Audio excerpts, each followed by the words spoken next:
Aper, le sanglier en latin. Aper, un vêtement à votre identité. Avec Aper, sortez des marques woke.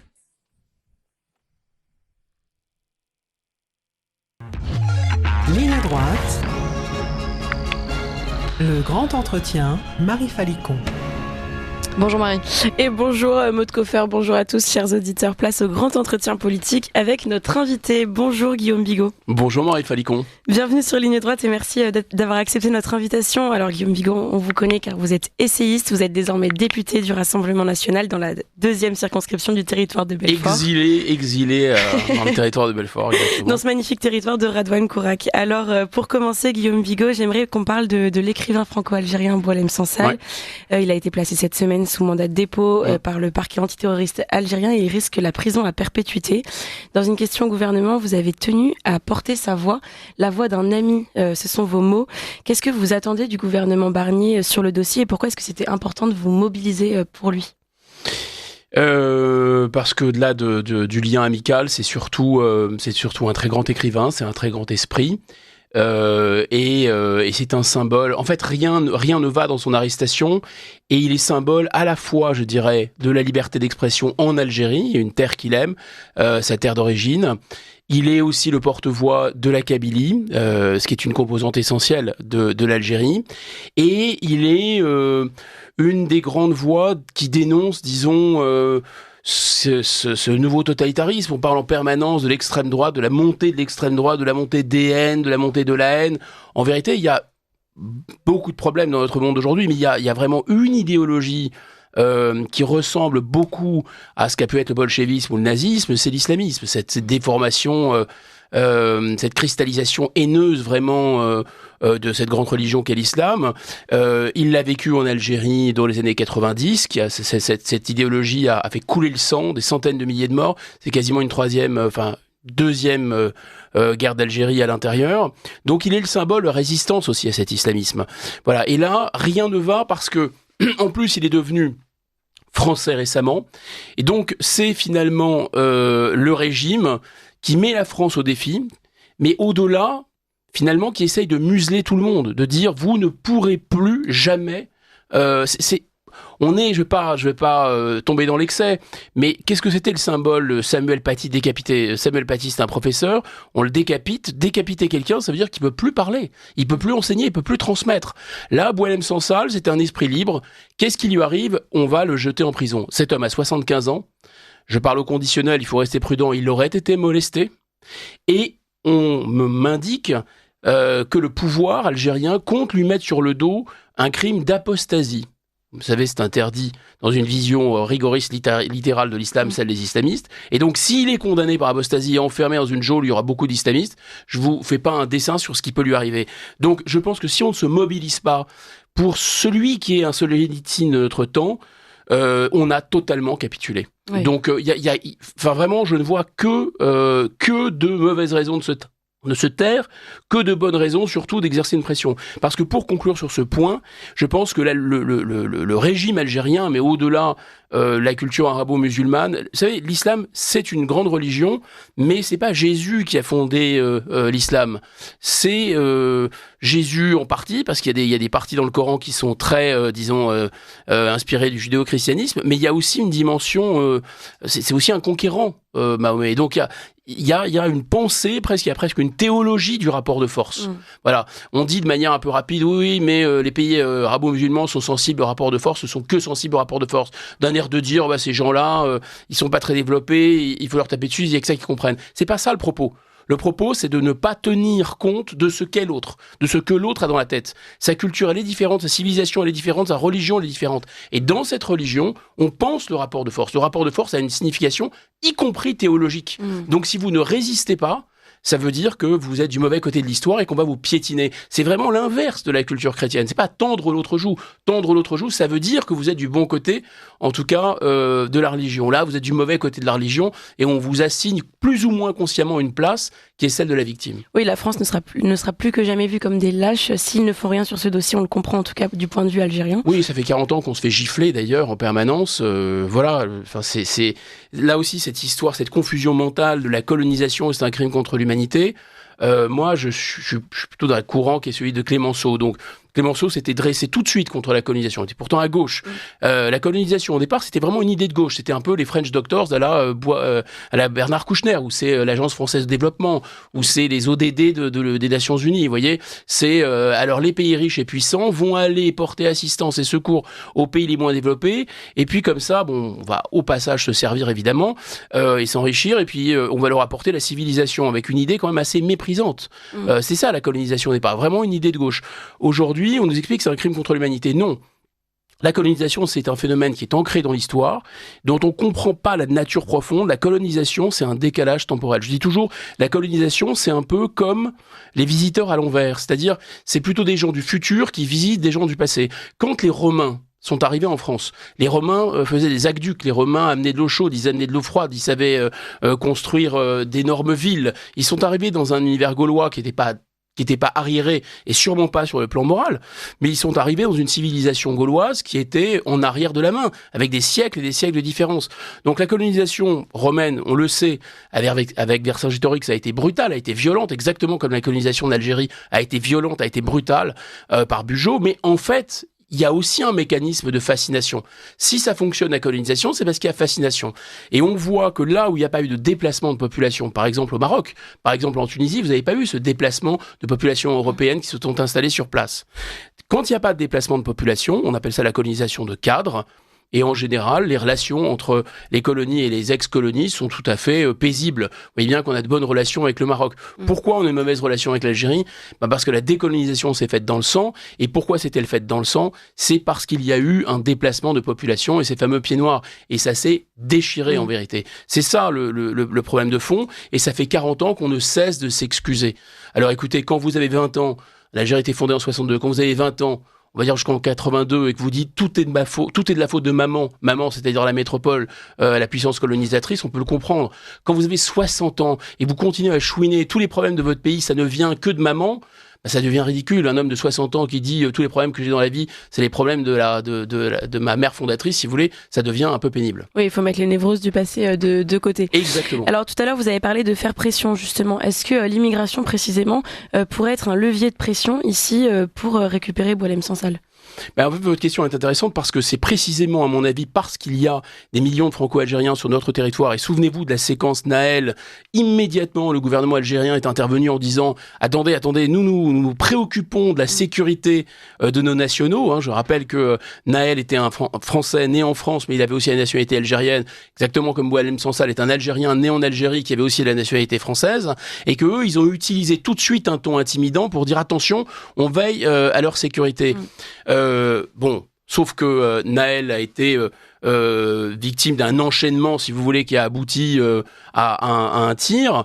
Ça a déclenché ces émeutes, et que là, Boualem Sansal, à part écrire des livres et à part dire des choses qui sont en plus des vérités qui dérangent le régime absolument cupide et brutal en Algérie, je vois pas très bien ce qu'il a fait, le pauvre. Donc là, vous voyez, nous, on utilise, on craint, si vous voulez, la présence de millions de Franco-Algériens sur notre sol, et on se dit voilà, faut pas monter le ton trop. D'abord parce que ils vont s'en prendre à Boualem Sansal encore davantage, alors qu'en fait c'est une erreur psychologique. C'est précis. Prenons encore un autre exemple. Souvent il faut décentrer les problèmes pour les comprendre. Lorsqu'il y a eu un pasteur américain, d'ailleurs je suis pas sûr qu'il se soit bien comporté, mais c'était pas le sujet. Lorsqu'un pasteur américain a été arrêté par Erdogan. Pourtant, Erdogan était le grand copain de Trump à l'époque. Il était déjà président des États-Unis. Trump a tapé du poing sur la table et a dit « Ce pasteur américain, il a un passeport américain. Donc c'est un ressortissant de mon pays. Donc soit vous le libérez tout de suite, soit c'est des sanctions économiques. » Tout de suite, la livre turque a dévissé et immédiatement, ils ont renvoyé le parpaillot chez lui. Vous voyez ? Ouais. Donc c'est ça le rapport de force. Et en dehors même de cette culture, cette psychologie particulière de pays de terre arabo-musulmane, je crois que les États, comme dirait le général de Gaulle, n'ont pas d'amis, ils n'ont que des intérêts. Et il faut un moment, si vous voulez être respectable, respecter les autres aussi, il faut se respecter soi-même et se faire respecter. Si l'Algérie ne nous respecte pas, on doit lui répondre sur le même ton. Et croyez-moi, on a des leviers. il y a un paquet de dignitaires algériens qui sont soignés en France. Il y a un paquet d'enfants de dignitaires algériens qui font leurs études en France. On a d'ailleurs appris, c'est Radouane Kourak qui nous l'a appris dans l'entrevue, que le ministre Méziane avait 2 enfants scolarisés à Paris. Il ne s'agit pas de s'en prendre à ses enfants, c'est pas le sujet. C'est simplement la manifestation, la preuve concrète qu'on a des leviers d'influence. Les biens mal acquis, il y a une loi qui permet de saisir des biens mal acquis et d'ailleurs de les vendre et de redonner le fruit de cette vente aux populations sur place. Les Algériens, à mon avis, auraient tout à fait intérêt à récupérer le fruit des hôtels particuliers, des immeubles qui sont nombreux à Paris et qui sont détenus par ces petits personnages lamentables qui maltraitent l'Algérie depuis 60 ans maintenant. Ouais. Et alors parmi justement les autres aides, moi je voulais qu'on parle un peu des Comores parce que vous vous êtes rendu là-bas au retour de l'été pour enquêter sur les aides publiques au développement. Alors là, oui. C'est un autre aspect de l'immigration mais qui est très intéressant. D'abord, pourquoi est-ce que vous êtes allé aux Comores et qu'est-ce que vous avez constaté là-bas ? Quels ont été vos constats sur ces aides ? Je vais tenter de vous répondre, mais pour vraiment boucler sur l'Algérie, c'est-à-dire que nous, on est paralysé un peu par la présence de doubles nationaux sur notre territoire, et je pense qu'on devrait utiliser les doubles nationaux, au contraire, comme un levier, pour tenir un autre discours, un discours déculpabilisé, un discours de vérité, un discours de respect à l'égard des Algériens, du peuple algérien, et ça exercerait aussi une pression sur le pouvoir. Fermons la parenthèse. Okay. Alors les Comores, là, cette fois-ci, on n'est plus tout à fait dans la même région géographique. D'abord, le cadre, c'est un rapport pour avis budgétaire, donc le budget est coupé en petites tranches. Au nom de l'Assemblée nationale, on m'en a donné une partie, environ 5 milliards. On m'a dit, vous avez quelques semaines, c'est un peu quand même compliqué, parce que c'est un sujet très technique, pour voir si cette aide publique au développement, les 5 milliards qu'on dépense, est-ce que c'est pertinent ou pas ? Et on peut réaliser un voyage. En général, on s'y rend pour faire 3 photos, on met ça sur les réseaux sociaux, et l'ambassadeur, parce que les ambassadeurs sont très très très forts pour ça, ils vous organisent 3 cocktails, des petits fours et une photo au bord de la mer, et puis vous rentrez dans votre avion. Bon. J'ai dit non, moi ça ne m'intéresse pas du tout, arrêtez toutes ces visites châteaux, je veux pas rencontrer les autorités, je veux rencontrer les gens qui sont chargés de ces dossiers de développement, et vous me sortez les dossiers, on a fait des réunions jusqu'à toute la nuit, et sortez-moi les dossiers, sortez-moi les budgets, je veux comprendre ce que c'est. Et j'ai découvert des choses assez étonnantes. D'abord, j'ai découvert qu'on a l'intention, par exemple, aux Comores. Alors, il faut rappeler à nos auditeurs que les Comores, c'est à 70 km de Mayotte. Il y a un archipel avec plusieurs îles. 3 îles, ce sont les Comores, pays souverain. Et puis, il y a une île qui a décidé de rester française. Ça s'appelle Mayotte. Mayotte, on en a beaucoup entendu parler. Pourquoi ? Parce qu'il y a énormément de migrants qui viennent des Comores et qui submergent en vérité Mayotte. Mayotte, parfois, il y a des coupures d'eau, il y a des coupeurs de route avec des machettes. Enfin, c'est une situation épouvantable. Il n'y a pas grand-chose à Mayotte. La situation sécuritaire est très compliquée. Et en fait, nous, qu'est-ce qu'on fait ? On donne des centaines de millions d'euros aux Comores dans l'espoir que Comores sera gentil avec nous. On en revient toujours à la même chose. Ces gens n'ont pas compris ou n'ont pas lu Nietzsche, en fait. La faiblesse, en fait, attire la lâcheté, ou la faiblesse attire la haine ou attise la haine, en fait, comme un feu. En vérité, quand vous avez des gens qui sont de mauvaise foi, si vous faites semblant de ne pas comprendre qu'ils sont de mauvaise foi, s'il y a des gens qui veulent vous casser le bras et que vous faites semblant d'être gentil avec eux, ils vont vraiment vous faire très très mal. Donc il faut dire stop. Que vous êtes d'accord vous n'êtes pas d'accord justement avec cette idée de il faut garder la frontière là-bas, c'est-à-dire la triple frontière, on va les aider à se développer pour les empêcher de partir chez nous.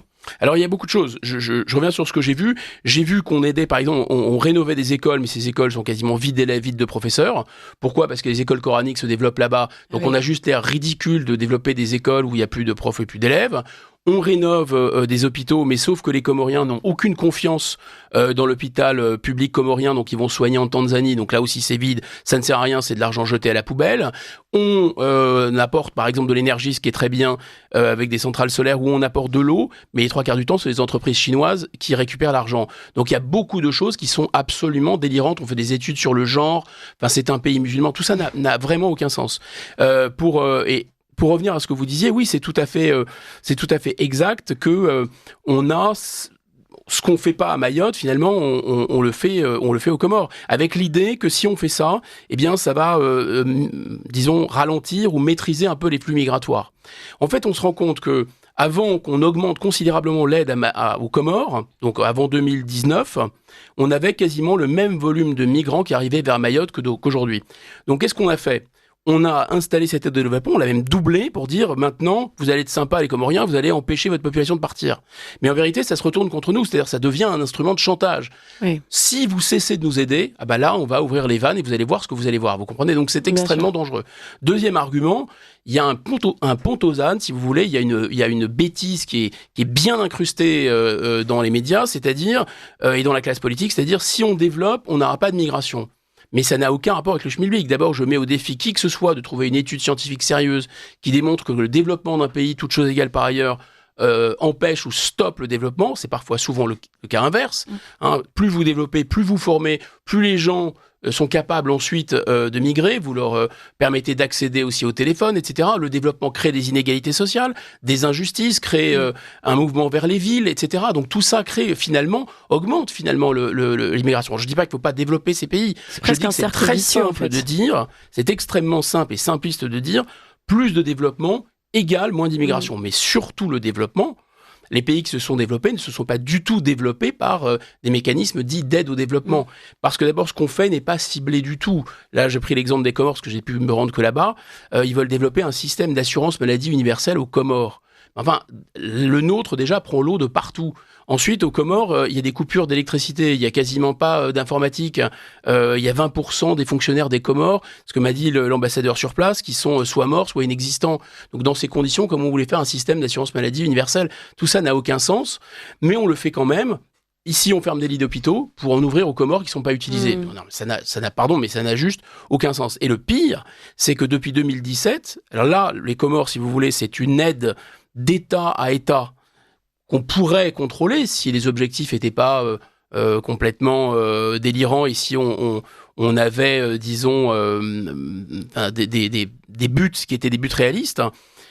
Mais d'une certaine façon, c'est ce qu'on sait faire de mieux. L'aide bilatérale, comme on dit, d'État à État. Ce qu'on fait beaucoup en matière d'aide au développement, nous, la France, et on n'est pas les seuls dans le CDE, c'est ce qu'on appelle l'aide multilatérale. Alors, qu'est-ce que c'est ?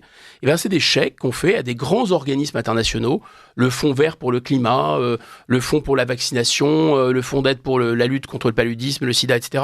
De 2017 à aujourd'hui, on a fait des chèques de 25 milliards d'euros à ces organismes.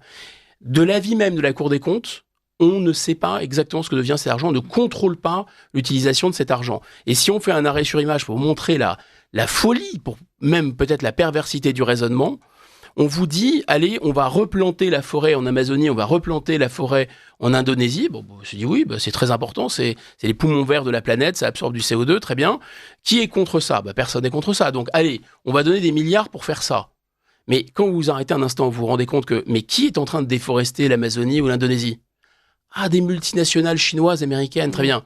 Avec l'autorisation de qui ? Avec l'autorisation du Brésil et d'Indonésie. Donc pendant que le Brésil et l'Indonésie sont en train de saccager leurs propres ressources pour le plus grand bénéfice de concurrents de la France, on demande aux Français, à vous, à moi et à tout le monde, de donner de l'argent pour replanter. Et ils appellent ça des biens publics mondiaux. Mais c'est pas des biens publics mondiaux. C'est juste, ce que les économistes appelleraient les dégâts de la mondialisation, en fait. Et tout ça, alors que justement, le gouvernement cherche à faire des économies. On va parler du budget un peu. Bien sûr. Puisque le Rassemblement national a fait savoir qu'il pourrait il pourrait voter en tout cas une motion de censure en cas de passage en force du budget. Ce qui vous paraît, vous, évidemment, tout à fait légitime. Il n'y a rien de surprenant là-dedans. On l'a dit dès le départ. Et de toute façon, c'est quasiment tous les groupes politiques de l'Assemblée sont dans cette situation. Vous savez, même LR, qui est normalement le principal soutien de ce gouvernement Barnier, est passé quand même en quelques semaines de l'opposition au soutien officiel. Donc le soutien, il est quand même très très très très faible parce que tout simplement il n'y a pas de majorité claire en réalité dans cette assemblée. Et on le sait depuis le départ. Même le Parti socialiste a fait savoir qu'il voterait évidemment contre. Pour cette motion de censure contre le budget de l'État. Alors là où par contre, là où il y a un autre consensus, je voulais dire, à l'Assemblée nationale, c'est sur la ratification de l'accord de libre-échange entre l'Union européenne et le Mercosur. Donc ça, c'était assez inédit, c'est vrai, toutes les classes politiques qui se sont rassemblées un peu dans un besoin de protectionnisme partagé vraiment par tous. D'abord, comment est-ce que vous l'expliquez ? Et est-ce que vous pensez vraiment que Bruxelles respectera la volonté de la représentation nationale sur ce dossier ? C'est une très bonne question. si ce mouvement se manifeste avec autant de netteté et que des parlements aux Pays-Bas, en Espagne, en Italie, etc., nous suivent, oui. Sinon, la France sera isolée parce que cette affaire, dans les traités aujourd'hui, le Mercosur est déjà quelque chose qui a été acté en réalité. C'est ça. Donc, ça va être très compliqué de revenir en arrière. En fait, c'est une occasion intéressante de dire que le Rassemblement national n'est pas par principe ou par idéologie contre la construction européenne. Simplement, nous souhaitons que la construction européenne devienne un outil et pas une fin en soi. Ça veut dire quoi ? Ça veut dire que l'Union européenne, ça pourrait être intéressant si on avait des droits de douane ensemble pour protéger les frontières européennes, mais c'est pas ce qui se passe, en vérité. Et probablement le seul intérêt de l'Union européenne, la seule raison qui justifierait la construction européenne, ce serait ça, ce serait d'être des centaines de millions de consommateurs, et c'était ça l'origine du projet européen, pour dire à des centaines de millions face à la Chine et aux États-Unis, oui, là on peut discuter des droits de douane. Mais le paradoxe de ce système, c'est qu'il est emmené par l'Allemagne. L'Allemagne n'a quasiment plus d'agriculture ou peu d'agriculture, et l'Allemagne ne veut absolument pas de ces droits de douane. Pourquoi ? Parce que l'Allemagne, son débouché essentiel, enfin l'un de ses débouchés essentiels, c'est le marché chinois. Ils vendent leurs machines-outils, ils vendent leurs automobiles en Chine. Et en vérité, on voit bien que ce qu'on appelle l'Union européenne n'est qu'une sorte de système de poupée gigogne dans lequel on a l'Allemagne au centre, l'Allemagne avec les intérêts d'ailleurs stratégiques et militaires américains et les intérêts quasiment économiques et commerciaux chinois, tout ça verrouillé ou vissé par l'Allemagne. C'est pas que l'Allemagne est partout dans l'Union européenne, mais enfin c'est la puissance dominante. Le mode de fonctionnement à la fois fédéral, décentralisé, subsidiaire, etc., juridique aussi de l'Union européenne, tout ça est influencé par l'Allemagne. Et donc l'Allemagne, elle est chez elle en Europe. Elle a façonné l'Europe à son image. C'est une sorte de Saint-Empire romain germanique qui ne dit pas son nom. Donc oui, là-dedans, nous, on découvre la République française, parce qu'on nous a quand même fait le coup du barrage républicain. Mais qu'est-ce que la République sans la démocratie ? On oppose d'ailleurs la démocratie aux droits de l'homme, bêtement, en disant « Ah oui, mais comprenez, vous critiquez l'État de droit ». Mais qu'est-ce qu'il peut y avoir comme État de droit, je vous pose la question, si la volonté populaire, si le suffrage universel, si la souveraineté nationale et populaire est vidée de sa substance ? Or, c'est bien ce qui s'est produit sur une question comme celle-là qui est essentielle, et tous les Français ont compris. D'ailleurs, c'est pour ça qu'il y a cette unanimité maintenant.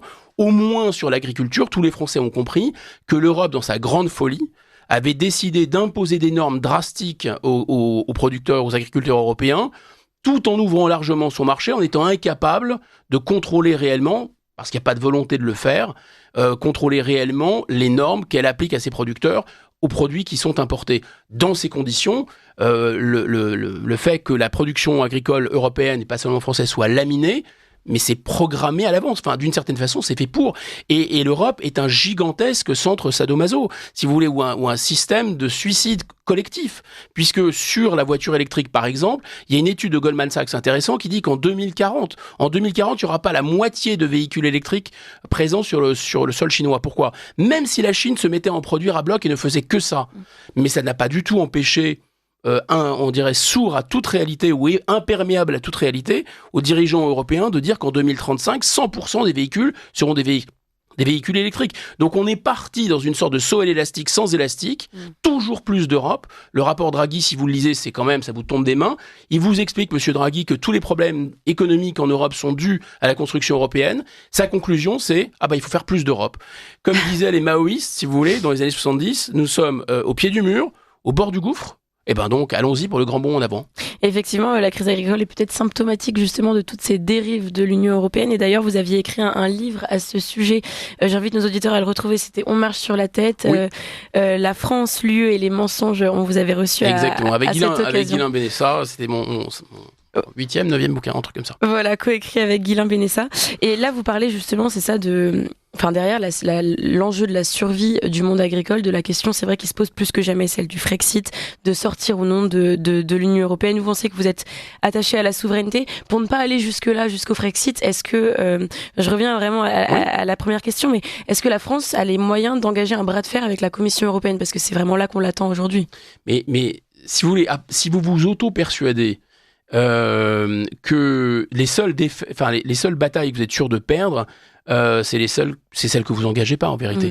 Exactement comme avec l'Algérie qui embastille Boualem Sansal, la Commission européenne, si vous vous persuadez que de toute façon rien n'est possible, alors effectivement, rien ne sera possible parce que vous n'essayez même pas. En fait, c'est ça l'histoire des 40 dernières années. Et c'est ça le malaise démocratique. C'est parce qu'en fait, nos dirigeants, à commencer par Emmanuel Macron, ils veulent passionnément le Mercosur. Ils veulent passionnément sous-traiter l'agriculture au monde entier. Parce que dans leur petits calculs de petits hommes gris, ils pensent que c'est mieux et ça sera plus intéressant pour tout le monde que des gigantesques fermes-usines à l'extérieur sortent des prix moins chers et inondent nos supermarchés avec ça. Et ils disent que grâce à ça, on sera plus riche. Je rentre pas dans les détails de leur théorie économique fumeuse. C'est la mondialisation heureuse, etc., etc. Mais ils ne peuvent pas l'avouer. Donc ils disent une chose et puis en fait ils font le contraire. Voilà, ils disent qu'ils veulent nous protéger, puis en fait, ils nous protègent pas du tout parce que c'est pas leur but, en réalité. Donc tout le problème est là. Quant à la question du Frexit, je pense que c'est un piège. C'est évidemment un piège, le Frexit. Je reviens à cette idée simple. Alors là, encore, on va avoir Donald Trump à la Maison-Blanche. L'un des problèmes que ça comporte, c'est qu'il va, on le sait, avoir une attitude très dure en matière protectionniste et probablement en matière de droits de douane. D'ailleurs, Biden avait déjà été très dur lui-même. Donc là, est-ce que oui ou non, les pays européens peuvent au moins s'entendre, les États par-dessus la tête des... Parce que la Commission européenne, qu'est-ce que c'est ? Ça doit redevenir une femme de chambre. Enfin, Madame Ursula von der Leyen, elle doit faire le café, repasser les chemises et puis préparer les dossiers. C'est ça qu'on lui demande. Hein, on va dire que c'est sexiste, mais ce sera un homme, ce sera la même chose. Monsieur Santer ou Monsieur Delors, enfin, la Commission européenne, à l'origine, c'est un secrétariat. D'accord ? Donc on voit bien le putsch administratif et juridique, comment le secrétariat, comment le comptable a pris le contrôle en fait. De plus, je reviens à cette idée simple, l'Union européenne, si on l'utilise comme un outil, ça peut être intéressant. Mais encore faut-il l'utiliser comme un outil. Donc plutôt que d'aller vers le Frexit qui fait peur à tous nos concitoyens, parce que on a cette prise de conscience sur l'agriculture, mais c'est la même chose sur l'industrie, c'est la même chose sur l'immigration, c'est la même chose sur, on parlait de l'aide au développement, mais notre aide au développement, elle est noyée dans une aide au développement européenne, internationale, etc. Sur tous les sujets, on a vidé la République, la démocratie de sa substance, en vérité. C'est ça. On est comme quelqu'un qui est sous tutelle ou sous curatelle. On n'a plus notre mot ou notre droit. Donc, en fait, ce qui consiste, la solution n'est pas le Frexit qui fait peur à tout le monde. La solution, c'est de revenir finalement aux origines de l'Europe, la Commission européenne redevenant un simple secrétariat, les États reprenant la main, et oui ou non, ils se mettent d'accord pour utiliser l'Europe comme un outil.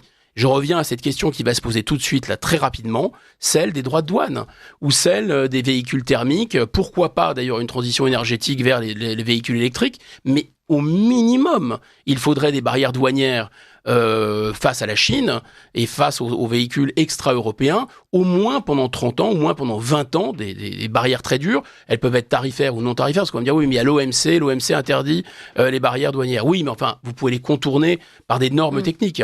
Pendant 20 ans, pendant 30 ans, le temps que notre industrie soit en mesure, l'industrie européenne, l'industrie française, soit en mesure de produire des véhicules compétitifs. Et là, on lèvera, si vous voulez, les barrières. Et là, on jouera le jeu de la concurrence.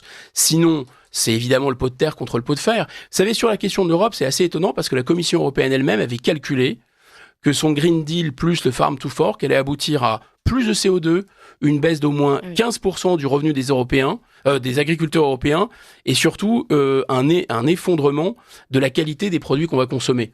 Donc, vous voyez, il y a un suicide qui est programmé et organisé par l'Europe elle-même. Oui, une volonté même de effectivement, de se faire suicide. mal. Bah, écoutez, merci pour toutes ces explications, Guillaume Bigot, de nous avoir donné votre avis sur tous ces sujets. À très bientôt et bonne journée, puisqu'aujourd'hui, voilà, il y a encore beaucoup de travail à l'Assemblée nationale. Ah oui, il y a la niche et les filles. Ça va être voilà, niche parlementaire de la France insoumise. Merci encore, Guillaume Bigot. Merci à vous.